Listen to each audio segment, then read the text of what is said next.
Speaking of the situation anywhere, this is the war that possibly is coming to our shores. The War Room. We are wargaming different scenarios. We are not predicting that these things will happen. We're asking, could they happen? What do we do if they happen? Here's our second scenario: global civil unrest.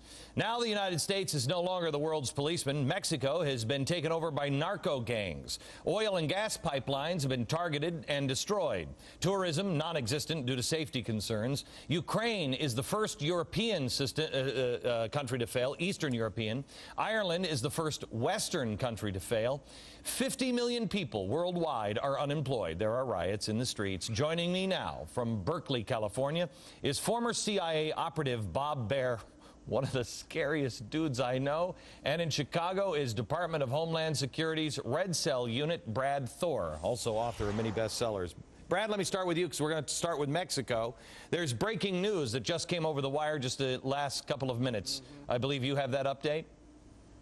I do. Out of Juarez, that their chief law enforcement officer there has now resigned after one of his officers and a prison guard were killed over the last couple of days with notes threatening his family and everything. Glenn, this is what we talked about last time I was on with you, is that Mexico is this close to being a failed state, and it's going to be a narco state, and this is going to pose serious, as we discussed before, serious security concerns for the United States. Right, and it will lead to, I believe, it will play into at least the disenfranchisement and a possible uprising here in the United States with, God forbid, please everybody, have a seat and relax just a little bit.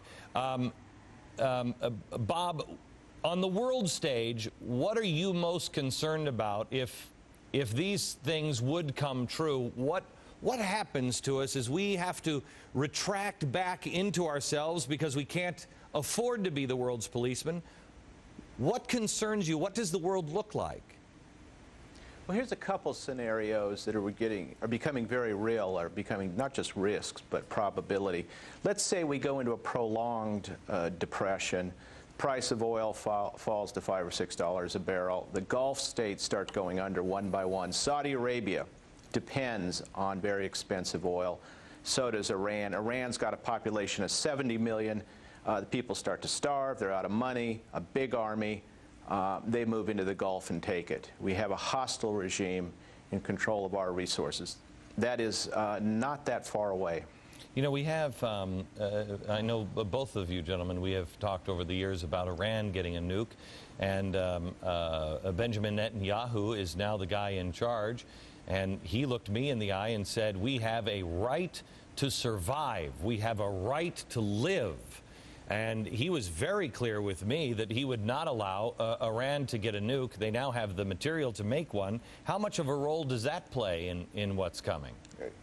Glenn, I think it's huge, Glenn.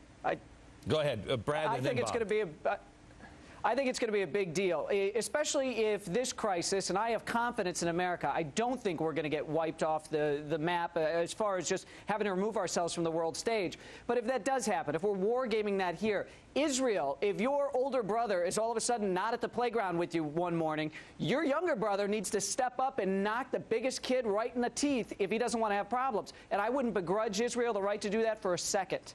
Bob? Glenn, there's a pool at the Pentagon right now. I talked to a couple officers last couple days that what are the chances of a major war in the Middle East? And they're putting it 55% with Netanyahu's appointment today. What does that do to us, Bob? I mean, you know, Archduke Ferdinand was a guy that most people in America never even heard of. He was gunned down in the streets, and all of a sudden we were in World War I, and the whole world was at war. And we were there with him. I'll tell you the way it goes, Glenn. Netanyahu goes into Gaza City. At the same time, there's rockets coming across the border from Lebanon. The Israelis are obligated to go into Damascus, hit Hamas headquarters there, hit Hezbollah. That will pull in Iran. There will be retaliation against Iran. Iran has a couple thousand rockets facing, again, this is my bias, but facing the oil facilities on the other side of the Gulf. And they have promised, and I truly believe they will, they'll fire the rockets at these oil facilities. And this will all occur within minutes. I mean, this is a risk. It's not a certainty. But this is the kind of considerations that are going on at the Pentagon today. Does anybody Did anybody, and this is one of the things that really woke me up, and it was after 9/11. I remember the first time I read it, it was Osama bin Laden, and he said, what I did to Russia, I will bring to the United States. And I thought, you arrogant SOB, you didn't bring down Russia. It was Reagan and the Pope and Thatcher. And indeed, he played a huge role. We all did. It was the perfect storm. And about 5 years ago, that's when I reread it again, I went, oh my gosh. That's what I'm most concerned about, is that there are so many of these things that could be huge, but also that's tied into what would happen in the Middle East is also tied in to just running over Europe. Europe itself is teetering with Muslim extremists as well. How does the world stand without America standing there and being prepared to deal with it? Glenn, you know, this is a very important point that you brought up. What happens with America not there is exactly what happens when the teacher leaves the classroom. A lot of these people go wild, and I'm talking in particular in the Muslim world. And what you have in Western Europe in particular is they are no longer going to be able to be embarrassed that how we interact with them or how we think about them and how they deal with this threat over there. They're going to fold like a cheap wallet. They already are falling. We saw with here at Wilders where they wouldn't let him in to speak, and he got invited to the House of Parliament there. So this is a big problem, and bin Laden also said that his goal was to cripple us economically. So what a great time to kick America is when it is in a financial crisis to try to make it worse. Yeah, and we all said that, you know, we all didn't have a problem thinking that the Russia could fall and collapse from economics, and yet for some reason a lot of Americans are like, oh, that'll never happen to us. Why? What makes us different?